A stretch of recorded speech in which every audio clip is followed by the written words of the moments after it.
Hello, and thank you for watching the 2022 Fall Legislative Forums, hosted by the Ashland Chamber of Commerce. I'm Gary Blake, President of the Ashland Chamber, GM of Recology Ashland, and Chair of the Chamber Legislative Committee. Moderating the discussion with me is Mary Gardner, past President of the Chamber. Tonight, we will be introducing Jim Falkenstein and Eric Hansen, running for position 6 of the City Council. Each election year, the Ashland Chamber hosts legislative forums. This year, we are also hosting forums in addition to City Council for Parks Commissioners, Jackson County Commissioners, State Representatives, and State Senator. The forum is being recorded and will air on local community television, the RVTV website, and the Ashland Chamber's website, along with additional election information at ashlandchamber.com. A few words about what the Ashland Chamber of Commerce is and what we do. The Ashland Chamber and Travel Ashland work year-round to improve the economy, support our businesses, and enhance the quality of life. Over 450 businesses are members of the Chamber, representing thousands of employees and jobs. We are a nonpartisan, private, nonprofit mutual benefit corporation providing forums such as these featuring candidates for elected office. We do not have a political action committee or endorse any candidates for any race.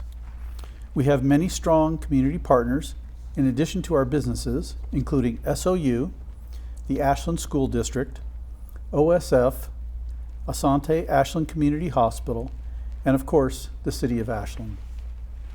We organize, fund, and coordinate the long-standing and beloved community parades and celebrations, including the 4th of July, Children's Halloween Parade, and the Festival of Light celebration, including lighting and decorating the entire town in Santa's parade. The tourism branch of the Ashland Chamber is Travel Ashland, that inspires, attracts, and welcomes visitors with year-round, multi-platform marketing campaigns. In the last few years, Travel Ashland has rebranded and is successfully expanding into new markets and attracting new visitors in the outdoor, wine, and culinary tourism segments, garnering strong engagement in key markets on the West Coast and beyond. The Chamber is the lead economic development agency for new and expanding businesses. We have just completed an economic diversification research and analysis study that will lead Ashland forward to tackle economic issues and create new initiatives. Finally, the Chamber serves as the main point of contact for businesses looking for assistance with expansion, relocation, problem mitigation, and resource connections. And now, a little bit about the forum and the format. Each candidate will have a 2-minute opening statement to discuss why they are running for their position and what skills and accomplishments qualify them to serve as an Oregon elected official. Following the open remarks, candidates will be asked a series of questions with 3 minutes to respond. A bell will ring when candidates have 30 seconds and then 10 seconds remaining. Follow-up questions will be kept at 2 minutes. If there is time, candidates can give a 2-minute closing statement. They must adhere to the time restraint. Additionally, each candidate had to sign a consent form in order to participate. We require that candidates refrain from any form of speech that includes profanity, obscenity, hate, racism, or vulgarity, or that is insulting or offensive to any ethnic, religious, political, or other identifiable group or individual as determined by the forum moderator. A violation of this rule will cause the candidates to be removed from the forum. We expect and will insist on respectful behavior. This is a forum, not a debate between candidates. If time allows, we may have follow-up questions for the candidates, in which case candidates will have 2 minutes to respond, again using the bell system. So we'll go ahead and begin. And Mary? All right. Well, thank you both for being here tonight. Thanks for having me. Yeah, we're looking forward to hearing what you have to say Thank you for having us. having this forum. So each of you are going to be able to give an opening statement, which we'll do. We will first all ask one candidate, then the other, and we'll notify which one on each of the following questions. So we're going to start with you, Jim. Oh, great. So if you'd like to give your opening statement and let us know why you're running and also what qualifies you to be a city Oh, council. absolutely. I look forward to it. Hey, to begin with, of course, I want to thank the Ashland Chamber of Commerce. That's Sandra, Dana, Gary, Mary. Thanks for having us. Personal experience, I know putting on something like this is quite an effort. There's a lot of preparation, so I want to thank you guys very much for putting this together. I'll blow a little smoke up your butt and say I appreciate you very much for doing this because I know how it's been. So enough smoke blown, but it's sincere smoke. Very sincere. I know that tonight we're going to talk from the Chamber of Commerce about economic issues and livability issues, but I would like to start with introduction of myself, a little intro bio of me. My name is Jim Falkenstein, and I'm running for Ashland City Council. 27 years ago, my wife Beth and I came to Ashland for the first time. She was pregnant with my daughter Freya. We stayed at the Mark Anthony, the 4th floor, and our pregnant together, we went up and down those stairs for 3 days, and we fell in love with every single part of Ashland. And so we've been coming back continuously ever since. And 11 years ago, we figured out a way to get a place here. That was when I created a little website called ashlandtrails.com. And it was mostly about trails and other outdoor adventures, and for all of Jackson County. And the reason I created it was not just for the citizens of Ashland and for the visitors so they could find more things, because I was having trouble finding, was because I noticed there was a lot of disjointed information about the outdoor activities in Ashland. This was 11 years ago, right? And I consolidated them and I embellished them with videos and clarified that information. So it continues to be a passion of mine. Another fantastic thing about Ashland is I love the local government. I do the same, I have a 5-minute meeting where I do a wrap up. This is where I became a student of Ashland City Council. I spent the last 5 years watching every meeting and then transcribing it and putting out a show explaining that meeting. What I like to do is I like to find information, condense it, and explain it to other people in town, and I hope to do that as your counselor. Thank you. Right. Eric, and so you have the same opportunity to give an opening statement on yourself. Thank why you, Mary. wanna run. And also, thank you, Chamber, for the opportunity. Hi, Ashland. My name is Eric Hansen, and I'm running for City Council position number 6. I'm honored to be in front of you. This is a great opportunity. I moved to Ashland 30 years ago when my parents dropped me off at the dorms, and I've been here ever since. I fell in love with this community. The mountains, the people, the businesses, the trails, the opportunities here have been wonderful. And I've decided to live here. I've decided to raise a family and grow a business. And along the way, I've done a lot of things. I've worked in a lot of the restaurants. I've built a lot of decks. I've wrote a lot of stories. And fast forward now to this incredible, 2022 life that we have. Running True South Solar has been an incredible journey. We started off with 3 employees, and now we have 22. We've done hundreds of jobs in the city of Ashland, pumping out megawatts of clean, green energy. Easy for me to say. And it's a thrill.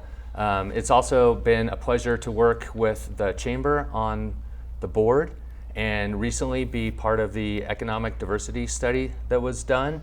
So I think I'm going to be a good counselor because of these resources and these skills and this long-term perspective that I have. I deeply care about Ashland and its future, not only for myself, but for future generations. And I think that we have a lot of work to do. I'm excited about 2022 moving forward. We've been rung through the ringer the last couple of years. It's been hard. People have been hurting, but we're coming out of it, and there's a lot of hope. And I'm going to tell you why I think we've got a great future ahead of us. And I'm really honored at the opportunity. So please get out and vote in November, but also vote for me. Thank you. Oh, I would be remiss if I didn't say visit ericandashland.com as well for some more information. Okay, thank you. Thank you both. We'll now turn to our questions. Sure. And we alternate, so we'll actually begin the question with you, Eric, and then it'll be Okay. your go, Jim.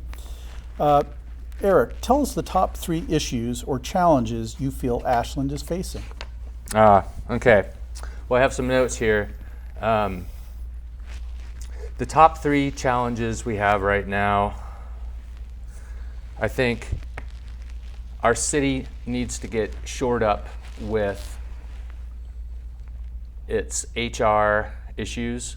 I think that a lot of us citizens and business people feel like operations are slow and we're not making enough progress, that there is a sense of dread and fear among some of the city staff and workers that is, I believe, temporary and once removed, and when we re-embrace the city and the workers, I think we're going to be able to move mountains together again.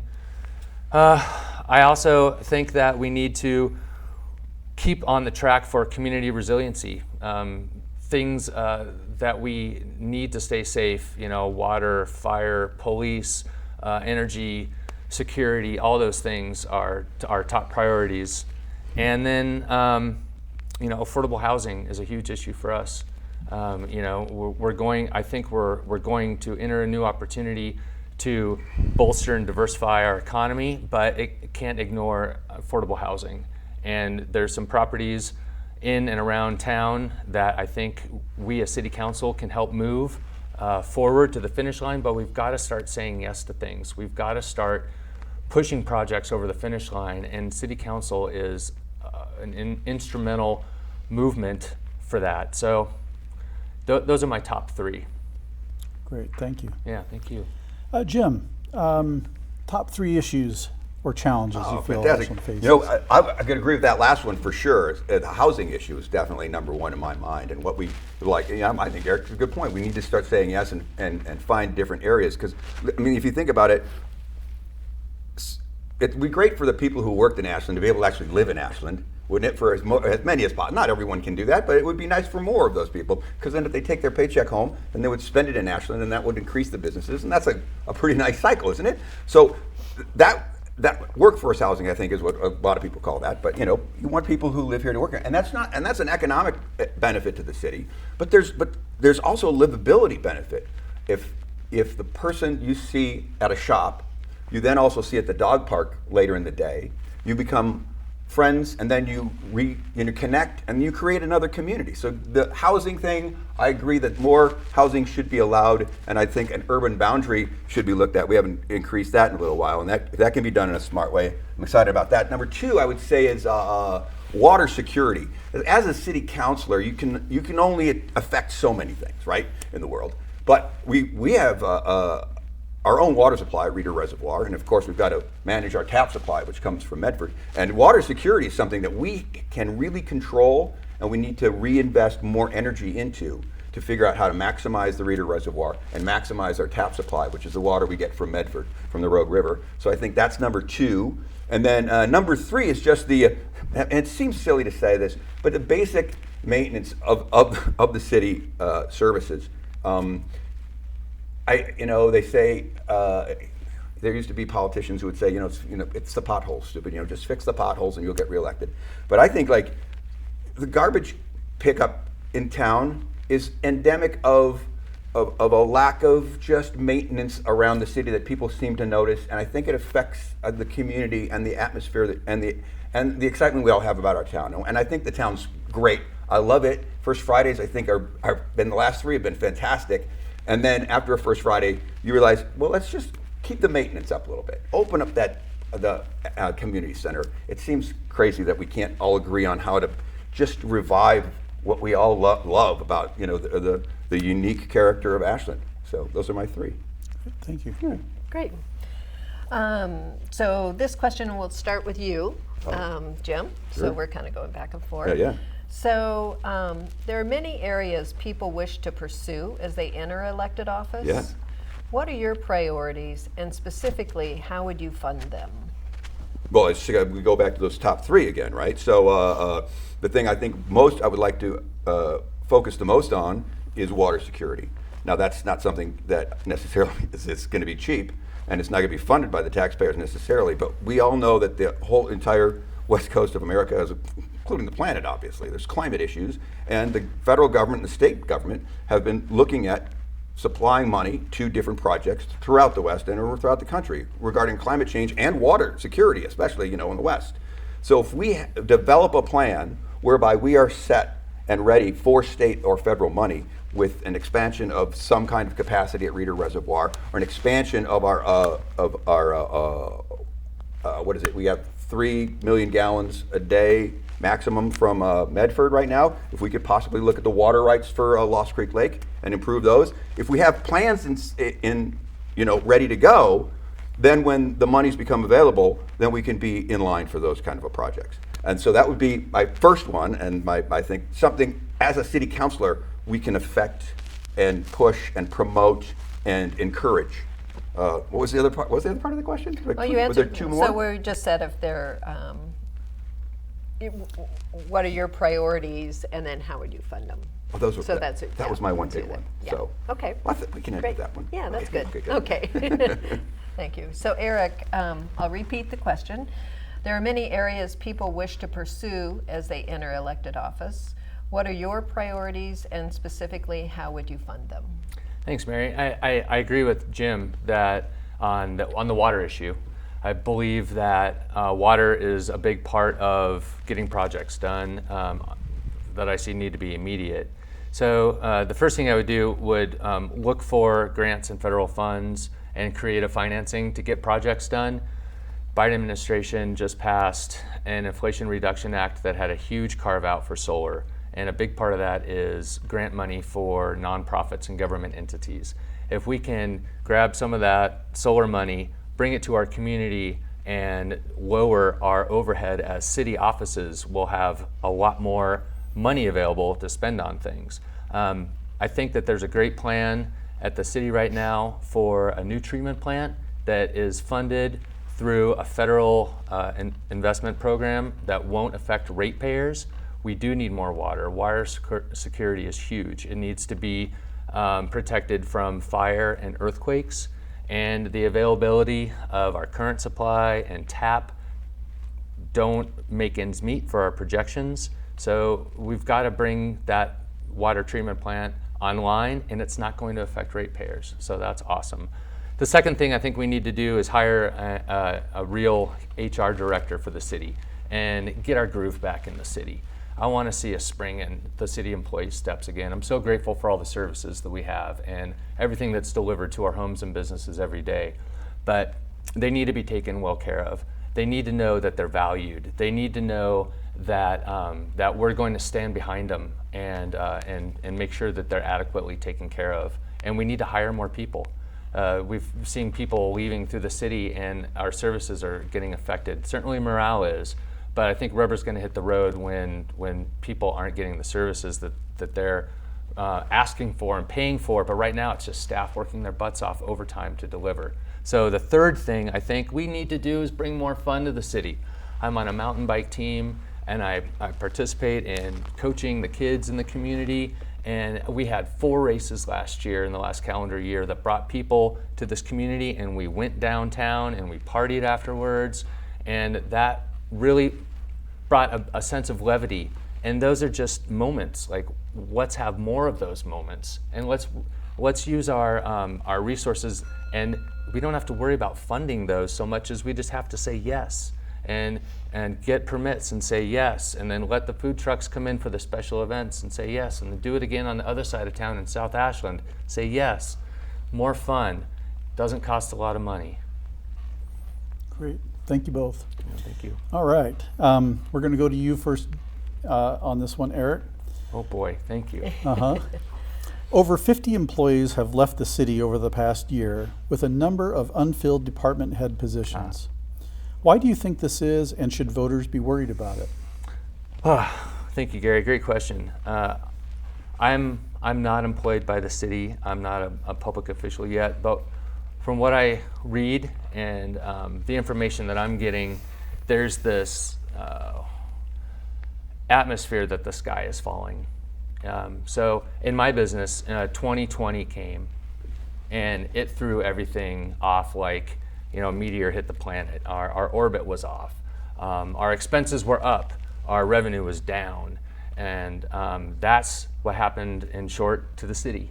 And so we're reeling from that. I get it, it's a real problem. I've worked as a treasurer for an organization. I understand budgets, and I understand bringing them in line, and that's what you need to do.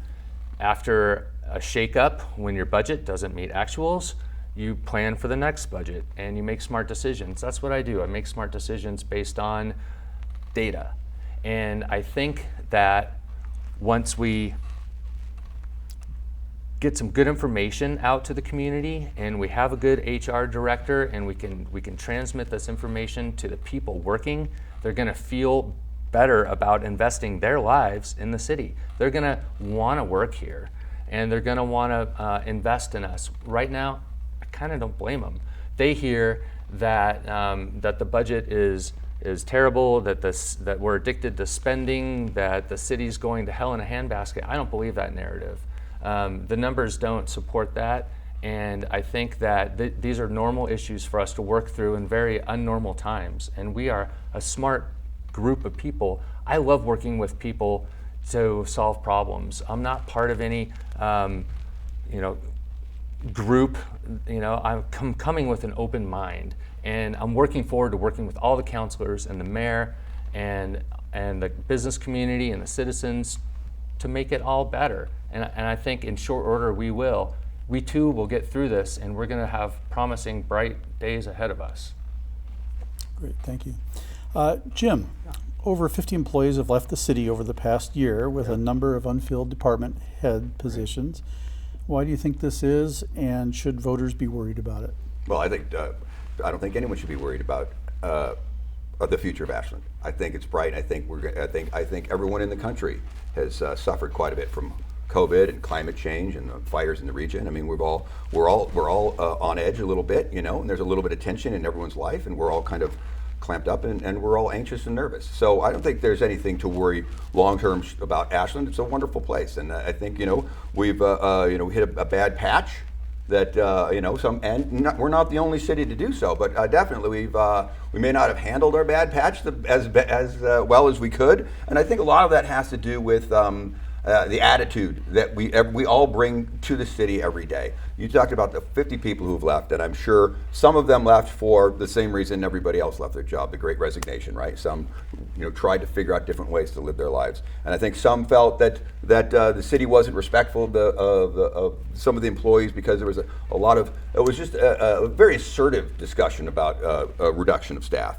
And I think a reduction of staff was obviously going to happen because we had a big budget problem for a while there, and we needed to make up some cash. And there were people who took that budget problem and used it to foment some kind of crisis, whereas other people used it to say that the other people are fomenting a crisis. And so there was a bad attitude. I think we can still. I think we're going to turn it around. I think. If we change the attitude and we get a couple of good pieces in management that come back in, we're going to slowly rebuild. I'm sure the economy is going to rebound. I'm very confident in that. And when it does, the budgets will come back up. And as long as we talk to each other,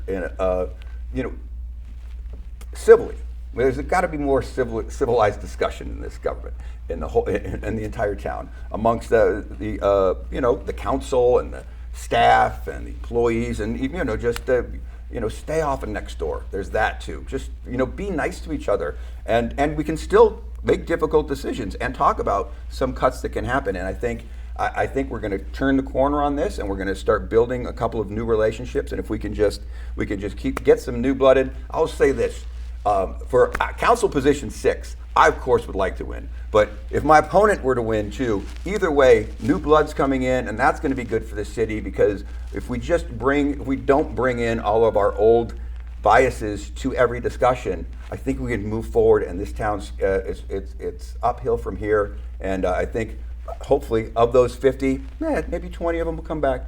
If we can, find that revenue and increase our budgets back with the new impulse of tourism that you guys are going to bring, obviously, then the future looks bright. Thank you. Great, thank you both. So the last question, we'll start with you, Jim. And the question is, how do you intend to work collaboratively with community partners such as the Chamber and Travel Ashland? Oh, such as, or specifically only with? Such as. All right, I'm going to do only with, just because you guys are right here. It would be rude to talk about somebody else right in front of you. You could do No, well, both. I would do that too, obviously. Well, I mean, we talked a little bit about acrimony or, jousting between certain groups. And I think that exists between the council and you guys. As I know, there's like Travel Ashland requires some money from the city, and there's always a debate as to how that should shake out and how that should go. And I think if we can make sure, begin with those conversations being more productive as opposed to a little bit more, too much conflict involved in those. That's a huge part, because I think together we can move in other directions than we have in the past. I think we are in a little bit of a rut. I'm personally, another wine columnist. I mean, that's fine, but we've got to evolve and go different places. The outdoor economy is blowing up. We used to have the Ashland Outdoor Store. We lost that, and then Mountain Provisions, they got burned out right by that fire. And I think the city, we all need to reach out to our businesses that are having some tough times and proactively try to get them involved, find out what they need. Right now, it seems like we're waiting for people to come to us or businesses to come to us and ask for help, where we should be able to go out and together, I think if we've got the Chamber of Commerce, you get Travel Ashland and the council talking to people and saying, what can we do to promote? Not just publicize, not just put a picture of you on our website. Well, what can we all do to promote all the different businesses in town that maybe aren't getting as much attention? And I mean, I know I'm not a big social media guy.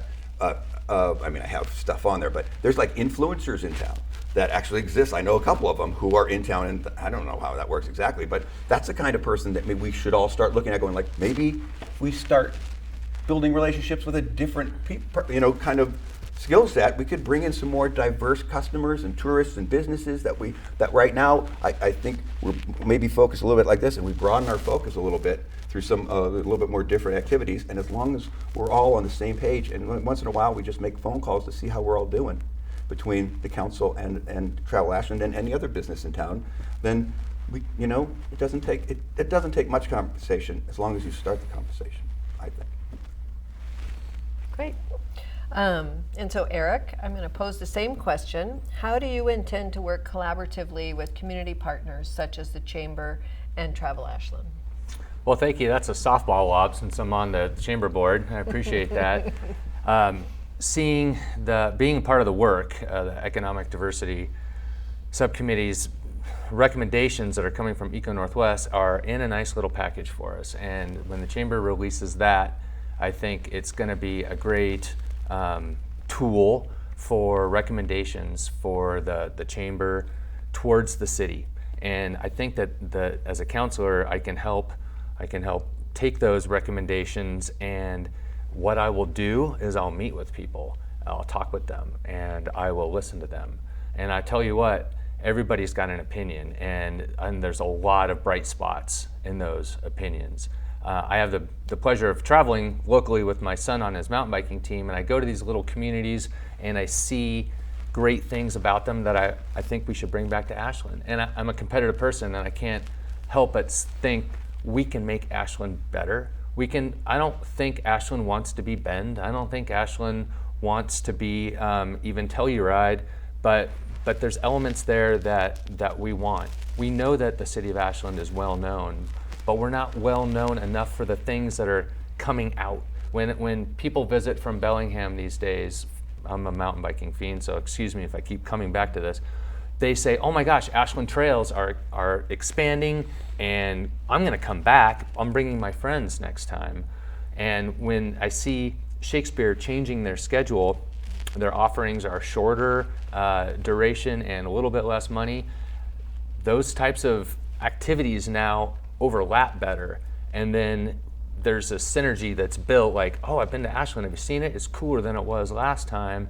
Yeah, it's still staying at the same place, but it's better now. And these type of synergies that we bring back to our community are important, and they're not I think very difficult when we can get to yes. And if we have a recommendation from the city to staff and to the business community, I think we'll have something to rally around, and we'll have a reason for putting in this infrastructure, that helps our local economy. So I think meeting with people, leaning on the knowledge that we have and the wisdom that we have, and getting to work and implementing it is going to be the task for this council next year.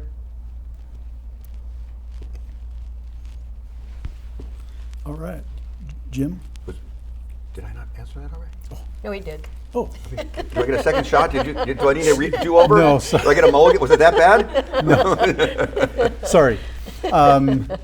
We've concluded the questions segment, and we do have time for closing statements. Sure. So we'll begin with you, Eric. Thank you. I appreciate it. I have chose to live here, chose to raise a family and grow a business here. I'm all in with Ashland. I think that I'll make a great counselor, and I am honored at the opportunity. If Ashland chooses another candidate, I think regardless, the conversation is happening, there's movement. I'm really optimistic and hopeful. I will continue to do my work regardless, but I want to be the person in the seat. This is exciting to me. I personally like this kind of work. It's engaging. I love meeting our citizens. Just running for council and getting out and meeting with the folks at the mobile home park that I've never met before, and meeting with the 5G folks that I don't understand their issues yet, and meeting with different elected officials and staff. It's amazing. Believe it or not, I really love contracts and budgets, and where the rubber meets the road is, for me, is where our city brings services and opportunity to the citizens and the business of Ashland. So please, on November 8th, vote, and vote all the way down the ballot. Vote for us little people in the city council that are way down at the bottom. Vote for me. Check me out on ericinashland.com, and I want to hear from you. I'm setting up meetings until election day, and get on my schedule because I want to hear what you have to say, and I think that there are solutions that we haven't explored yet, and I want to get to work on them. So thank you again very much, and it's a pleasure to be here, and it's great to meet you, Jim. I appreciate it. Absolutely. Thank you, Eric. Jim, your closing remarks? Oh, thank you so much. I'm gonna make it short and sweet because I don't know why. That's because that's all I wrote. Okay. I think that the position of a city councilor has a very particular responsibilities and guidelines, and following Robert's rules and protocols, and RFPs and CCOC. I think navigating them and the department's specific interests and the department's specific personalities is something I feel uniquely qualified for, having watched every meeting for the last 5 years and taking down notes and then creating a summary of that meeting for my 5-minute meeting. I feel like that has qualified me to see certain issues from the perspective of specifically an Ashland city councilor, and I think I have the tools that it's going to make me more effective when I actually sit down in the chair. So I hope you will consider voting for me, Jim Falkenstein, and check out my issues on my website, www.jimfalkenstein.com. So I hope you check my name off on November. And thanks to you, Eric. It's a good time. I think it went well. Okay. Thank you both so much. I really thank you. appreciate you stepping up and giving Ashland voters an opportunity to hear from you and have a choice. I want to thank the RVTV crew, and also I want to thank all those who are watching, the audience, and appreciate the good dialogue we've had today. Thank you. All right.